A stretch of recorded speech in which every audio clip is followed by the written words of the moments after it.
some recommended ways to practice the Allemande of the J.S. Bach Friends Suite. It's a moderate dance in 4. It has a characteristic pickup of a 16th note leading across the measure. It has a lot of sequences, this particular one, and the sequences make it very beautiful, that you can pull down a little when the composer steps down or plays the same thing, composes the same thing but on a level below.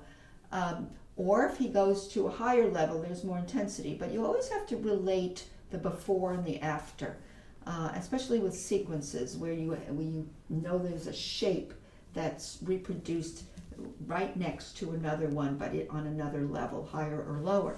So as I play only the treble, I'm going to show where those sequences are, and also where there are common tones going through the sequences.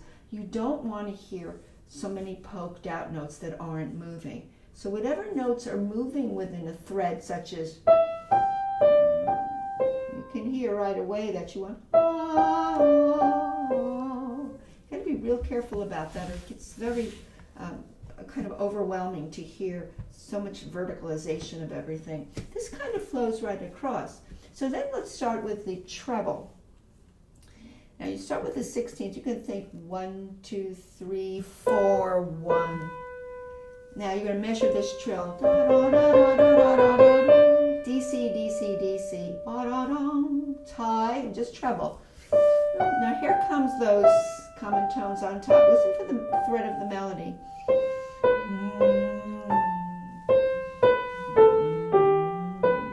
And again, now this is a sequence, so I get a little less. You hear the sequence. Now we continue.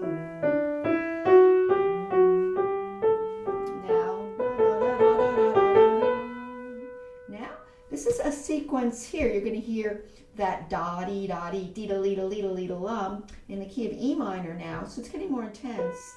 Here it is. So it comes out because it's getting higher and it's going to the minor. It's more impassioned. And then it falls back down to, adding a C sharp brings us to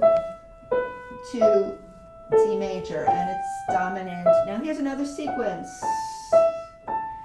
Now when I performed it, when you notice what I did today, I went out of my way to pull down the sequences or do something different. And it really applies right here where you have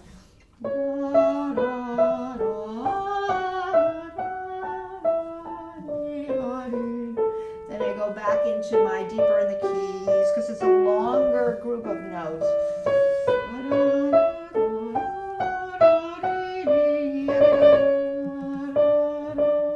So you see, the sequencers are kind of here, smaller little groupings, so you can come down. But then the composer continues on with more elaborate forward-moving 16ths, so that you start to get more in the keys and more intensifying when you do that. At least that's musically what I feel.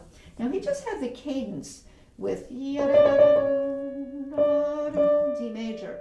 But quickly, he's going to go through a broken chord in D7 chord, which pulls us back to G major. Remember, it's in G major. So after you come out of this, he doesn't stay in D major. He's going back to G major. Now we're going to hear some more sequences. Here comes the sequence. Right here. So important, the sequences.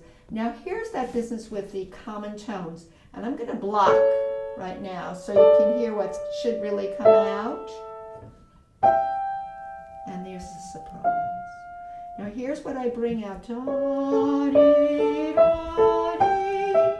We think it's going to go there because we've been set up for major all along, whether it be D major or G. We don't expect that he's going to take this dominant and compress it to the parallel minor. So that's an event that has an emotional response. You can have Baroque emotional responses just as well as being in the later Romantic period, but you don't go overboard. So you do something to show that he went to the parallel minor unexpectedly. I got a little softer. These are now falling falling down. Now I shouldn't be adding that alto voice. Should only stick with the soprano in this playing. What I did was I did a little dip on that F because I wouldn't smack it, because it's going to resolve anyway down like that. So why would you, on beat number 3, you know, do an accent? You would do the complete opposite.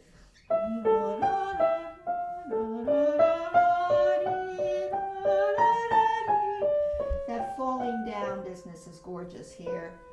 Now here I'm going to hold this down because it's kind of a double stem note. There's a 16th and 8th together. So you have a conjoined alto with the soprano. So you might as well practice that in and here.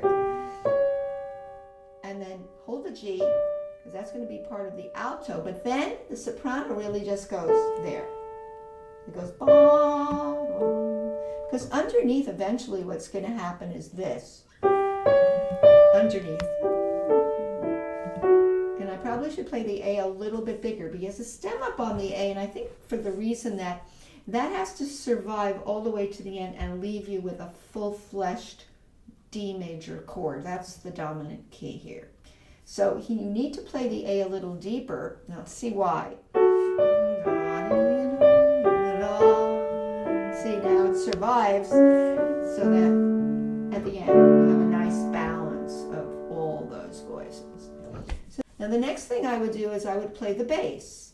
Now the bass is going to sound a little choppy if I isolate it, because it only becomes smoothed out when it's combined with the middle voice. And here's why. Here's the middle voice and the bass. You can see I can connect. But if I just isolate the bass, you'll hear me just doing this.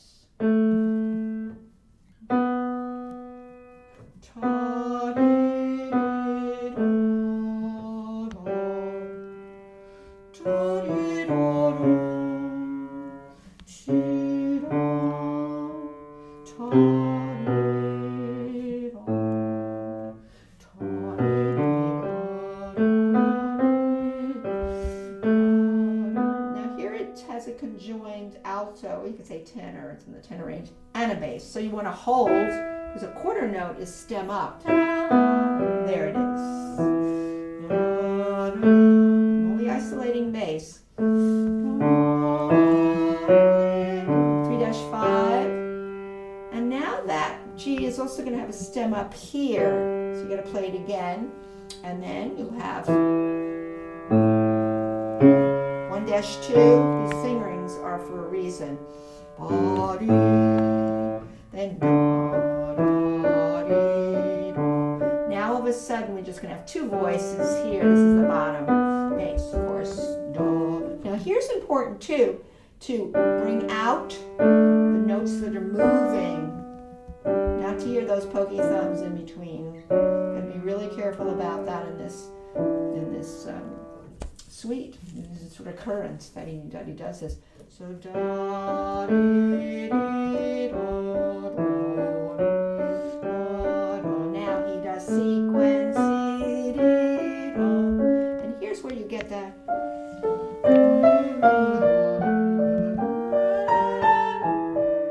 So beautiful. And here, you know, by this time in the piece, you just have 2 voices. You're not going to have these sort of in-between voices that help to blend, to give more of a blend, to just a harmonic feeling, I should say.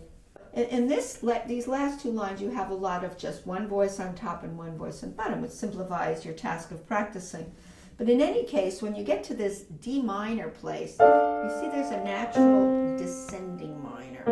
Do, te, le, sol. Le, fa, re, sol, do, fa, sol, do. And here, that's that double stem note. That's where you're going to get a lot of that. The next thing you need to do is to combine the treble and only the bass. I mean, this kind of work is very nitpicky work, but it's very cognitively good for you. It's also very musically good for you, because you want to be aware of the bass. You don't want to tack it on all the time to the treble, which happens to most of us. And I think Bach really was very interested in all his voices. You want to do the treble and the bass.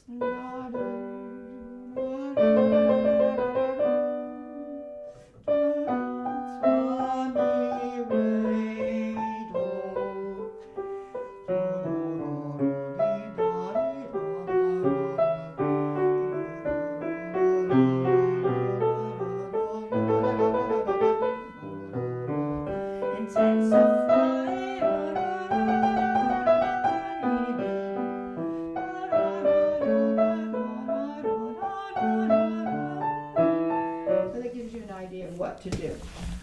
Finally, you need to study what's in the middle here, and it's more sparse. It's sparser than what the bass does and what the treble does, but nevertheless, you should do it.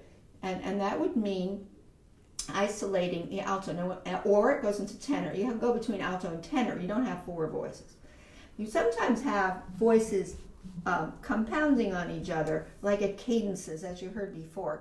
So you hear a whole what? How many voices? 6 at the end. But there aren't 6 voices going through this, so he likes to do a lot of blending in different places. The next thing, as I said, is to do the alto, and you're going to have to look where you're holding voices that are double stemmed. So this is just a little synopsis. So this is what you would do here. You would go,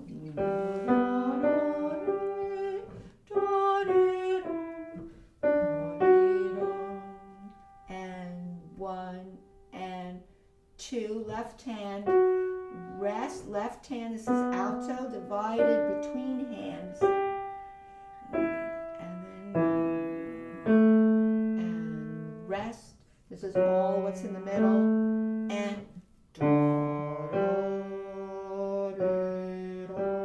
so that's the kind of work you have to do.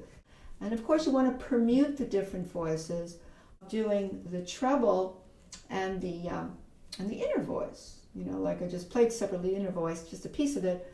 So here's another idea before you put them all together. This.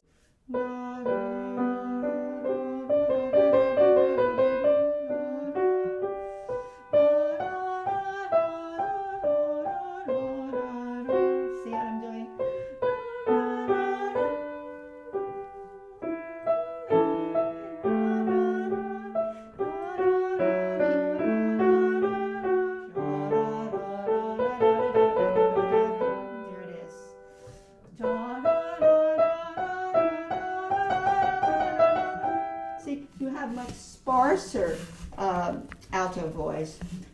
When you put it all together, you want to be aware of everything, and you want to be aware of, well, what's the gist of this whole thing?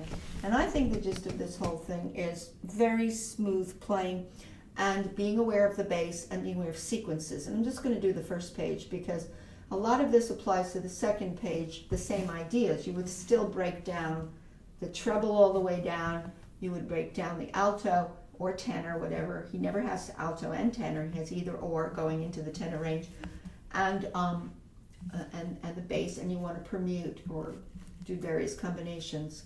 So now, when you finally put everything together in slow motion, you want to be aware of everything. I got to mention that I do this ornament like Schiff does here. I do D, C, D, C, and continue. It's very beautiful. So you get like a nice ornament.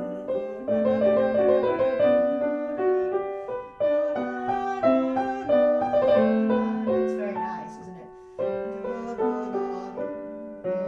Sequence down.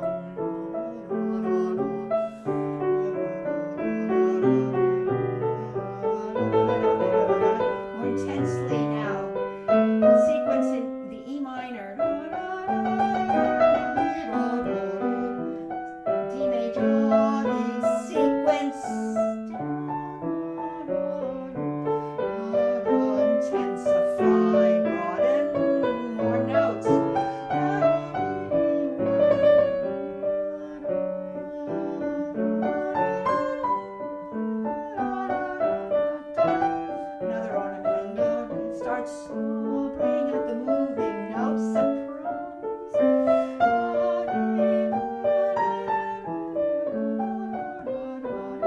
This is tricky.